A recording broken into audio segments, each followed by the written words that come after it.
하나님은 사랑이심이라. 요한일서 4장 8절 God is love라고 성경에 기록되어 있습니다.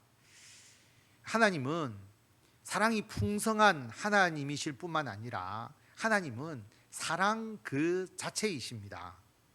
하나님의 사랑, 아가페, 무조건적인 사랑이죠. 그런데 하나님의 사랑, 무조건적 사랑을 무조건 사랑만 하는 것이라고 착각하는 경우가 있습니다. 무조건적 사랑은 어떠한 경우에도 무조건 사랑만 하라는 의미가 아닙니다. 죄를 지어도 품어주고 잘못을 해도 감사주고 무조건 사랑하라 아닙니다. 하나님께서는 우리가 죄인 되었을 때도 우리를 사랑하십니다. 어떤 우리 행위에 따라서 사랑하시는 게 아니고요, 죄인이 되었을 때도 우리를 사랑하시지만 그 죄를 용납하지는 않으십니다. 하나님의 사랑의 방식이 공의입니다. 이스라엘 백성들이 출애굽하고 가나안 땅에 들어가서 이스라엘 나라를 세우게 되잖아요. 그 나라를 세웠을 때 형제, 자녀, 아내, 친구가 하나님 외에 다른 신을 섬기자고 꿰면 어떻게 해야 될까?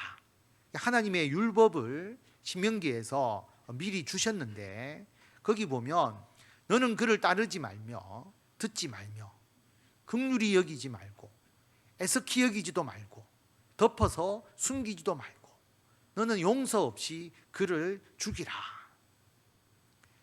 너희를 꿰는 그 사람, 다른 신을 섬기자고 꿰는 그 사람을 용서 없이 죽이라고 말씀하십니다. 여러분, 형제잖아요. 자녀이고 아내고 친구인데, 아니 하나님께서 사랑이 없으신 분 아닌가? 아니 우리더러 형제, 자녀 그리고 아내와 친구를 사랑하지 말라는 것인가? 아닙니다. 사랑해야 합니다. 그런데 하나님의 사랑은 잘못한 것을 그냥 덮어두는 것이 아닙니다. 하나님의 사랑의 방식은 우상 숭배에 대해서 무시무시하게 경고를 하셔서 우상 숭배를 하지 않도록 가르치는 것입니다.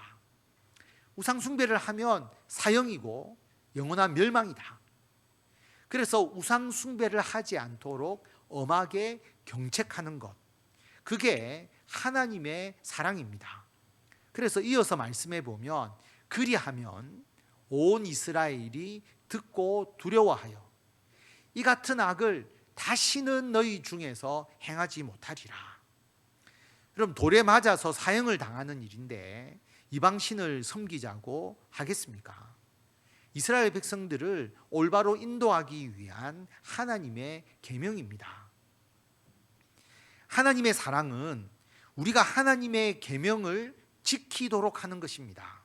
어떤 때는 준엄한 벌로서, 엄격한 책망으로서 우리를 정의와 공의의 길로 인도하십니다. 그럼 우리가 행해야 될 하나님의 계명, 사랑과 공의가 무엇일까요? 우리는 오직 하나님의 말씀에서 그 해답을 찾아야 합니다. 오늘 이사야 1장 10절 말씀을 보면 너희 소돔의 관원들아 여호와의 말씀을 들으라. 너희 고모라의 백성아 우리 하나님의 법에 귀를 기울여라. 하나님께서는 이사야 선지자를 통해서 이스라엘 백성들인데 이스라엘 백성들을 소돔과 고모라의 백성이라고 말하면서 호통을 치고 계시죠. 소돔과 고모라, 우리가 잘 알듯이 지독하게 하나님 말씀 따르지 않고 자기의 욕망대로 향락과 타락에 빠져서 멸망당한 성읍이잖아요. 이미 멸망하고 없습니다.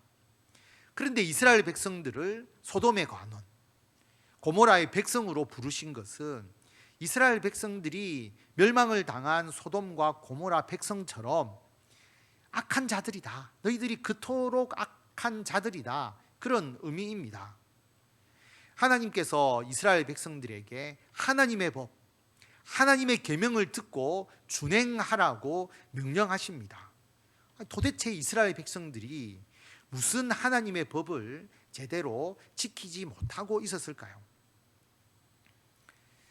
하나님께서 너희의 무수한 재물이 내게 무엇이 유익하느냐? 나는 순양의 번제, 살진 짐승의 기름, 거기에 이미 배불렀다. 나는 수송아지, 어린 양, 순염소의 피를 기뻐하지 않는다. 여러분, 이스라엘 백성들이 하나님께 예배를 잘 드렸음을 알 수 있습니다. 수송아지, 어린 양, 순염소로 하나님께 제사를 드렸습니다. 하나님께서 말씀하신 제사법입니다. 그런데 하나님은 그 제물을 기뻐 받지 않으셨습니다. 너희들이 드리는 제물이 나에게 전혀 유익하지 않다. 나는 그 제물 기뻐하지 않는다. 하나님께 드린 제물인데 하나님이 기뻐하지 않으시면 그 드린 제물이 무슨 소용이 있겠습니까? 그 비싼 소, 양, 염소 그냥 불태워 없앤 것에 불과한 것이죠. 너희가 내 앞에 보이러 오니 이것을 누가 너희에게 요구하였느냐? 내 마당만 밟을 뿐이다.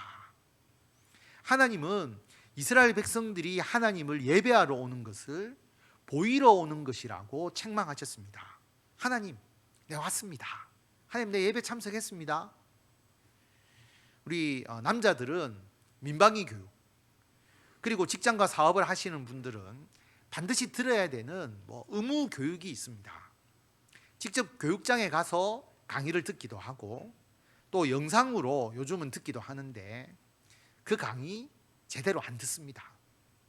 교육장에 가면 다 자고 있고요. 그리고 영상으로 강의를 들을 때는 영상 틀어놓고 딴짓합니다. 강의 내용은 듣기 싫은 거죠. 그런데 그 교육에 참석하는 것은 참석 확인증, 수료증 받기 위해서 그 강의를 듣습니다. 이스라엘 백성들이 하나님께 예배 드리는 것이 꼭 이와 같았습니다. 하나님, 나 예배 참석했습니다. 확인 도장 찍어주세요. 하나님 말씀 내 지킨 거 맞죠? 율법 잘 지킨 거죠? 예배 드렸으니까. 여러분, 우리가 참석 도장 받으러 예배 드리러 옵니까? 또 저에게 예배 참석했다고 눈도장 받으시려고 여러분 교회 나오시는 거 아니잖아요. 헛된 재물을 다시 가져오지 말라. 분향은 내가 가증히 여기는 바다. 월삭, 초하루, 그리고 안식일, 각종 대회, 절기로 모이는 것 똑같다. 그러니까 성회와 아울러서 너희들이 악을 행하는 것을 내가 견디지 못하겠다. 하나님께서는 분명히 율법으로 정하셔서 지키도록 한 매월 초하루, 월삭, 그리고 안식일, 그 다음에 절기, 맥추절, 초막절 같은 그런 절기 다 가증히 여긴다. 여러분, 안식일이나 이 절기가 문제가 있는 것입니까? 아닙니다. 하나님께서 분명히 지키라고 해서 지키는 절기입니다. 당연히 지켜야 하는 절기이죠. 그런데 문제는 예배를 드리는데, 절기를 지키는데 함께 악을 행하는 것입니다. 한국교회 예배에 대한 열정이 대단하지 않습니까? 근데 여러분, 우리가 그것으로 충분하지 않습니다. 우리가 오늘 예배 드린 것으로 충분하지 않습니다. 예배 드린 후에 우리의 삶이 더 중요합니다.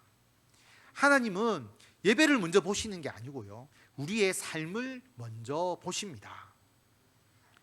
너희가 손을 펼 때에 내가 내 눈을 너희에게서 가리고, 손을 편다는 것은 기도한다는 의미거든요. 너희가 많이 기도할지라도 내가 듣지 아니하리니 이는 너희의 손에 피가 가득합니다. 기도를 많이 하는데 하나님은 우리의 기도를, 그 기도를 듣지 않겠다. 여러분, 기도할 필요가 없다는 말이 아니잖아요. 하나님께서 우리에게 분명히 기도하라라고 말씀하십니다. 우리가 기도해야 합니다. 많이 기도해야 합니다. 그런데 아무리 열심히 기도하더라도 또 악을 행하고 악을 행하면서 기도한다면 그 기도하는 것이 무슨 의미가 있느냐라고 우리에게 말씀하시는 것이죠. 신실하던 성읍이 어찌하여 창기가 되었는고, 정의가 거기에 충만하고 공의가 거기에 충만했는데 이제는 살인자들 뿐이다. 여러분, 살인자, 물론 이 당시에는 사람을 죽이는 것을 말하지만 예수님은 살인의 개념을 확대해서 말씀하셨잖아요. 사람을 꼭 죽이는 것만이 살인이 아니다. 사람을 미워하고, 사람을 욕하고, 사람을 착취하고, 그 사람을 파멸시키는 것, 신앙을 실족하게 하는 것, 모두 넓은 의미에서 보면 살인이라고 할 수 있죠. 그래서 우리는 이러한 일을 행하지 아니하고 하나님께서 원하시는 일을 해야 되는데, 하나님이 원하시는 게 무엇이냐? 16절에 보면 너희는 스스로 씻으며 스스로 깨끗하게 하여 내 목전에서, 내 눈앞에서 너희의 악한 행실을 버리고 행악을 그치고 선행을 배우며 정의를 구하고 학대받는 자 도와주고 고아를 위하여 신원해주고 과부를 변호해줘라. 여러분, 학대받는 자, 고아, 과부, 이것은 그 당시에 사회적 약자를 대표하는 사람들이죠. 지금으로 말하면 사회적 약자라고 생각하시면 됩니다. 그럼 우리에게, 그 사람들에게 구제를 하거나 생활비를 지원하라고 하는 것입니까? 그런 의미가 아니죠. 이 사회 시스템이라는 것은 어디나 마찬가지지만 돈에 의해서 움직입니다. 고급 아파트, 돈 있는 사람들이 살 수 있으니까 민간 회사가 고급 아파트는 짓죠. 그런데 돈 없는 사람이 거주하는 아파트는 돈 주고 살 사람이 없잖아요. 수익성이 떨어지게 되고 민간 회사가 짓지 않습니다. 몸이 아프거나 나이가 많아서, 또 나이가 너무 어려서, 또 힘이 없어서, 또 일할 능력이 없는 사람은 일을 못하니까, 일을 못하면 굶을 수밖에 없잖아요. 이게 돈에 의해서 움직이는 사회의 특징입니다. 이 흐름을 바꾸라고 말씀하시는 것인데, 이 흐름을 바꾸기 위해서 첫 번째로 사회가, 이스라엘 율법에 의하면 이스라엘 공동체가 사회적 약자를 돌보라라고 하는 것이죠. 여러분, 2차 세계대전이 일어나서 그 당시에 전쟁으로 인해서 얼마나 고아, 과부, 생계 문제, 이런 게 얼마나 심했겠습니까? 이 사회적 문제로 너무 심각해지니까 영국에서 1946년 베버리지라고 하는 학자가 사회보장 정책을 구상하게 됩니다. 거기서 유명한 말이 나오죠. 요람에서 무덤까지 사회보장 제도를 제시합니다. 이게 영국 사회보장 제도의 근간이 됩니다. 여러분, 우리나라가 전 국민이 건강보험을 받을 수 있게 된 시기가 1989년입니다. 한 35년 정도 되었어요. 고용보험, 근로자가 한 명이라도 있으면 고용보험에 가입하도록 되는 것 2000년부터입니다. 24년 정도 된 거예요. 사회보장제도는 정부가 세금으로 이것을 운영하지 않습니까? 그러면 여러분, 30년 전에는 어떻게 했을까요? 돈 없으면 병원 못 가고 실업이 되면 굶어야 됩니다. 그런데 여러분, 사회보장제도의 기본 정신이 지금으로부터 3500년 더 이전인 하나님의 계명에 나와 있다라고 하는 것이죠. 이스라엘 마을 공동체가, 그리고 이스라엘 나라가 사회적 약자를 돌보아야 한다라고 하는 것을 하나님께서 분명히 계명에 명시하고 있습니다. 하나님의 정의와 공의입니다. 지금 우리나라 사회보장이 정부에 의해서 행해지고 있잖아요. 예산도, 또 사회보장 시스템도 교회보다 국가가 훨씬 더 잘 돼 있습니다. 이제는 교회가 사회적 약자의 생활을 지원해 줄 수가 없습니다. 국가가 하는 게 훨씬 낫죠. 그럼 우리가 어떻게 이 계명을 지킵니까? 우리가 매년 김치 100박스를 주민센터를 통해서 이웃과 나누는데, 우리가 1년치 김장을 주는 게 아니잖아요. 고작 5kg 한 박스를 드립니다. 그럼 왜 드리나요? 그들이 혼자가 아니다. 그들을 생각하는 사람들이 있다. 내가 사회에 고립된 고아와 과부와 같은 존재가 아니다. 교회가 여러분과 함께하고 하나님이 함께하고 이웃이 함께 한다는 것을 그분들에게 알려주는 것입니다. 그것이 그분들에게 큰 힘이 됩니다. 그런데 여러분, 이 방법만으로는 그들의 심령을 치유할 수가 없잖아요. 영원한 하나님의 나라에 들어가도록 그 영혼을 구원할 수는 없습니다. 그러므로 우리는 신앙적인 고아 그리고 신앙적인 과부에 집중해야 합니다. 우리는 전도를 해야 하고요. 그리고 교회에 처음 나왔거나 아직 신앙생활을 해본 경험이 부족해서 신앙적으로 자립하지 못하는 분들, 그분들을 도와야 합니다. 가족이 모두 예수님을 믿는 분은 혹시 한 사람에게 신앙에 어려움이 있더라도 가족이 있으니까 가족이 신앙적으로 건면해서 사실은 일어날 수가 있습니다.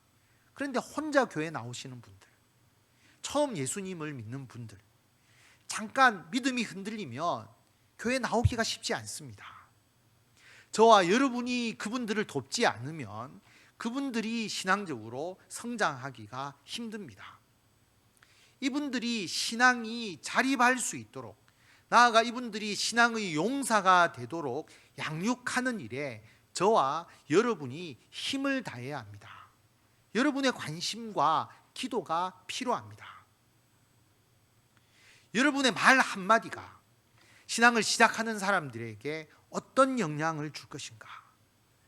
여러분의 행동 하나하나가 신앙이 아직 연약한 사람에게 어떤 영향을 줄 것인가? 이 점을 고려하고 말 한마디, 행동 하나에 신중하고 그들을 배려해야 합니다. 예수님은 신앙적인 측면의 약자를 너무 중요시하십니다. 마태복음 18장 6절에 보면 누구든지 나를 믿는 이 작은 자 중 하나를 실족하게 하면, 실족한다는 것은 예수님 믿다가 안 믿게 되는 걸 말하는 거잖아요. 차라리 연자 맷돌이 그 목에 달려서 깊은 바다에 빠지는 것이 낫다. 그리고 그 다음 나오는 비유가 뭐냐 하면 잃어버린 양 한 마리 비유입니다. 여러분 잘 아는 거잖아요. 99마리의 양을 놔두고 목자가 한 마리 길 잃은 양을 찾아 나서는 이야기. 이것을 비유로 말씀하시고 그 다음에 이 말씀을 주십니다. 우리가 다 같이 읽도록 하겠습니다. 이와 같이 이 작은 자 중에 하나라도 잃는 것은 하늘에 계신 너희 아버지의 뜻이 아니니라. 아멘. 작은 자 중 하나라도 잃는 것은 하늘에 계신 너희 아버지의 뜻이 아니다. 돈으로 움직이는 사회 시스템을 우리가 교회가 따르지 않고 그리고 하나님의 말씀대로 행해야 되는 것. 두 번째, 오늘 말씀 이사야 1장 23절은 세 번역에서 이렇게 번역을 했습니다. 너희 지도자들은 주님께 반역하는 자들이요 도둑의 짝이다. 모두들 뇌물이나 좋아하고 보수나 계산하면서 쫓아다니고 고아의 송사를 변호하여 주지 않고 과부의 하소연쯤은 귓전으로 흘리는구나. 좀 표현을 의역을 해서 세 번역이 되어 있죠. 여러분, 교회가 돈에 의해서 움직이지 않도록 하려면 한국 교회의 성장 공식을 허물어야 합니다. 뭐냐 하면 교회 건물을 잘 지으면 성도들이 모인다. 그래서 대출을 일으켜서 교회를 짓거나 시설을 확장해서 교회를 부흥시키는 것.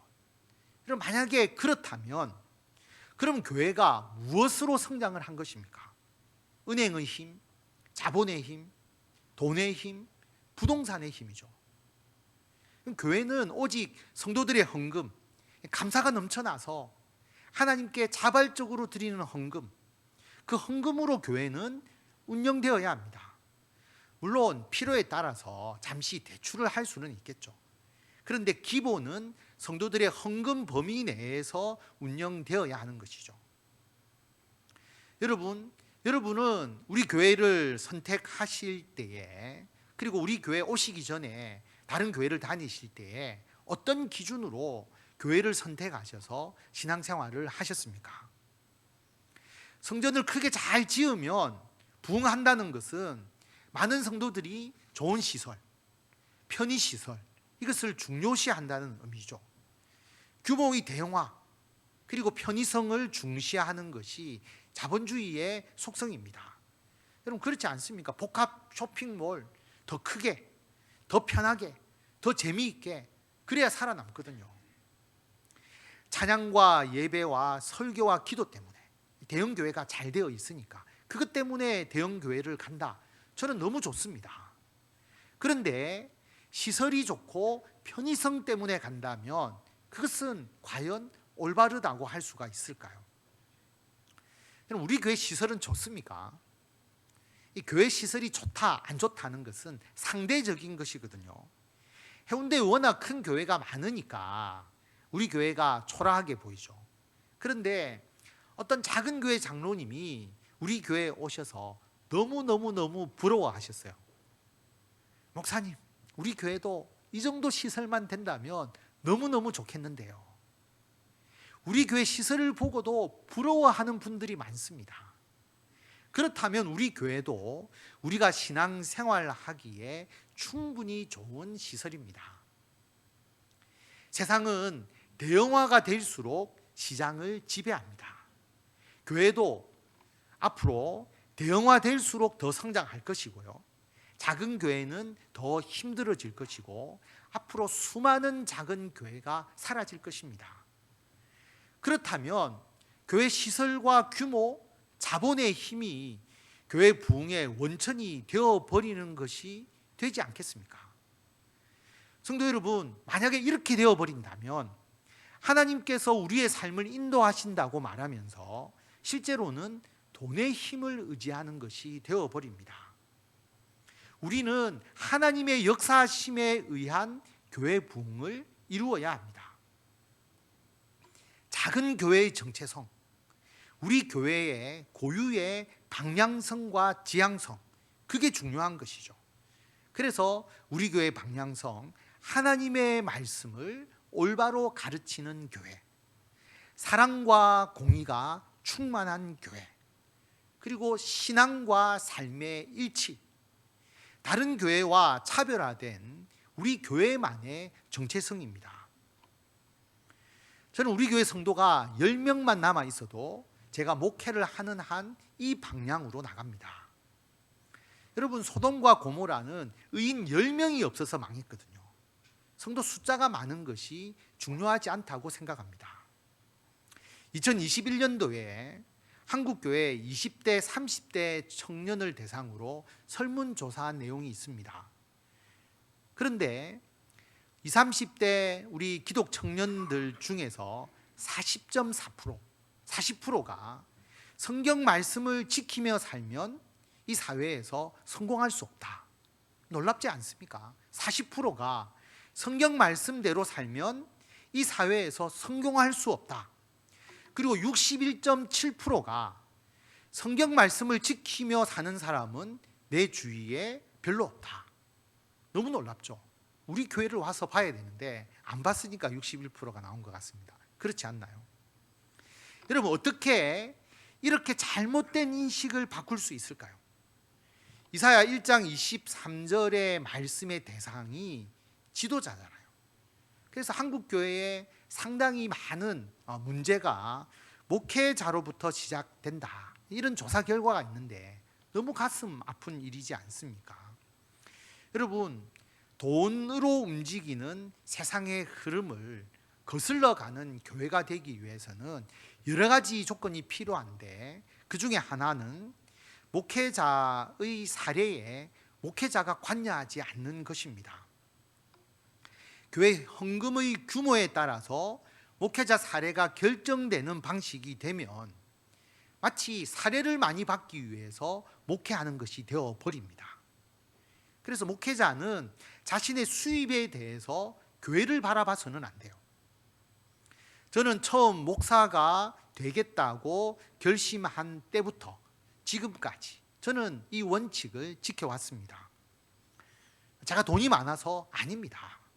제가 대학 졸업 후에 6년 동안 대학원 공부를 했잖아요. 수입이 제대로 없었죠. 결혼할 때 제 강의료 수입 한 달에 50만 원. 4개월은 방학이니까 제로. 결혼할 때 제가 다른 사람들한테는 내가 장남이기 때문에 부모님을 모시고 살아야 된다. 그래서 결혼하고 한 4년 반을 부모님하고 살았는데 실제로는 모시고 산 게 아니라 얹혀 살았죠. 돈이 없고 집도 없어서. 박사 학위를 받고 정년이 보장되는 부산 정책연구기관에 제가 4년을 근무하고 좀 살만해진다 싶었는데 제가 그 직장을 그만두고 신학교를 가게 됩니다. 또 수입이 제로가 되죠. 아니 사모님이 그럼 돈을 잘 벌지 않겠습니까? 혼자서 경영하는 그 당시에 구멍가게 같은 피아노 과외 교습소, 신학교 간다고 직장을 그만두었는데 전혀 생활 대책이 없었습니다. 광야의 길을 걷는 것과 같은 것이죠. 그런데 하나님께서 놀랍게도 광야에서 내려주시는 만나와 메추라기의 은총을 주셨습니다. 제가 직장을 그만두면서 동남경제연구원이라는 연구원을 제가 설립을 했는데 여러분 딱 신학 공부만 할 정도로 딱 그 정도로 그렇게 하나님께서 은혜를 베풀어 주시니까 제가 신학 공부를 할 수 있었습니다. 더구나 놀랍도록 신학교 2학년 2학기부터 목사 안수를 받기까지 또 4년 동안 부산시와 산업자원부가 설립한 기관에서 직장 생활을 할 수 있도록 해주신 거죠. 있을 수가 없는 일인데 기적과 같은 일이 일어난 것입니다. 근데 여러분 그 직장 또 그만두고 해운대 소정교회에 제가 부임했습니다. 소득이 3분의 1 수준으로 떨어졌죠. 하나님, 기독교 경제를 위해서 제가 신학을 하지 않았습니까? 신학교 갈 때도 하나님이 기적적으로 먹여주셨는데 해운대 소정교회에 와서도 하나님께서 먹여주십시오. 저는 신학교를 준비할 때부터 지금까지 계속 이 문제로 하나님께 기도합니다. 하나님께서 늘 하나님께서 만나와 메추라기로 먹여주시죠. 저는 우리 교회에서 저에게 주는 사례에 너무 감사하게 여기고 있습니다. 그런데 거기에 마음을 두지는 않습니다. 제가 부임할 때 소정교회 부목사 기준으로 호봉을 산정해서 사례를 받았어요. 제가 위임 목사가 될 때 딱 한 번 오르고 15년 동안 동결입니다. 그런데 제가 원해서 제가 장로님들에게 부탁해서 그렇게 했습니다. 그런데도 제가 할 수 있으면 교회를 위해서 더 물질로 봉사하려고 하고 또 성도들을 제가 더 대접하려고 합니다. 근데 여러분 우리 교회 저만 그런 게 아니고 제가 제 이야기를 했지만 우리 장로님 그리고 우리 성도님들이 다 그렇게 하니까 이게 뭐 드러낼 사항이 아니죠. 우리 성도님 장로님들도 다 그렇게 하십니다. 3년 전에 우리 교회에 재정의 여유가 없는 상황에서 공동 목회를 하는 부목사님을 여러분 어떻게 청빙할 수 있었다고 생각하십니까? 3년 전에 우리 교회 부교육자 예산이 120만 원이었습니다. 120만 원만 부교육자로 예산을 써서 청빙할 수가 있었어요. 그래서 부교육자는 필요하고 또 교회가 또 좀 더 사역을 체계적으로 하기 위해서 공동 목회는 하고 싶은데 예산이 없으니까 제가 장로님들께 장로님 제 사례를 80만 원을 깎아서 제가 부교육자에게 채워줄 테니까 우리가 공동 목회를 합시다. 부교육자를 청빙합시다. 그래서 공동 목회가 추진이 된 것입니다.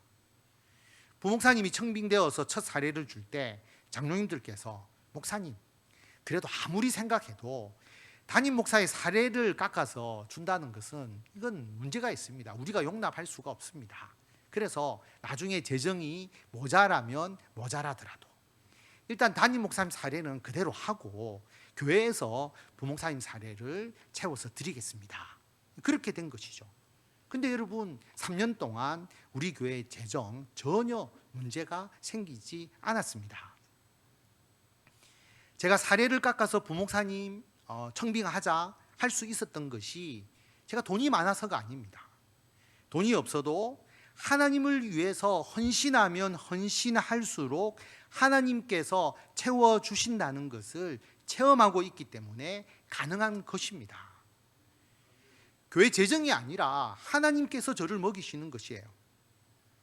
오래전에 우리 정기돈 장로님께서 저에게 말씀하신 것이 기억납니다. 목사님, 예전에 어르신들이 교회는 사람이 하는 것이 아니라 하나님께서 이끌어가는 것이다.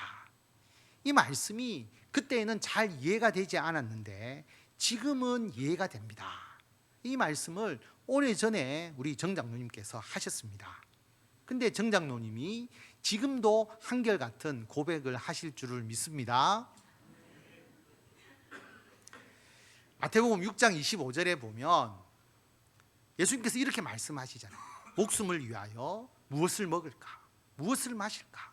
몸을 위하여 무엇을 입을까? 염려하지 마라. 오늘 있다가 내일 아궁이에 던져지는 들풀도 하나님이 이렇게 입히시는데 하물며 너희 일까 보냐? 믿음이 작은 자들아.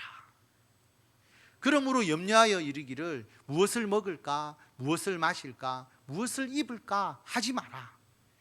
그런즉 너희는 먼저 그의 나라와 그의 의를 구하라. 하나님의 나라의 정의, 하나님의 나라의 공의를 구하라라고 하는 것이죠. 그리하면 이 모든 것을 너희에게 더하실 것이다. 성도 여러분, 이 말씀이 그냥 설교용 말씀인가요? 예수님의 말씀인데 지금은 적용될 수 없는 말씀인가요? 이 말씀을 의지하고 하나님의 공의를 구하고 실천하는 성도와 교회에게 지금도 역사하는 말씀입니다. 성도 여러분, 해운대 소정교회는 사랑과 공의가 충만한 교회를 지향합니다. 머리로만 이해하는 성경 말씀, 설교용 멘트가 아니라 실제 삶을 통해서 하나님의 역사함을 늘 체험하고 간증하는 신앙입니다. 오늘은 저 이야기 위주로 이야기했지만 우리 성도님들의 이야기를 포함해서 이야기를 하면 끝도 없이 이야기를 할 수가 있어요. 사랑과 공의가 충만한 우리 교회를 통해서 하나님의 놀라운 역사를 늘 경험하시면서 하나님의 뜻을 함께 이루어 가시는 성도 여러분이 되시기를 바랍니다.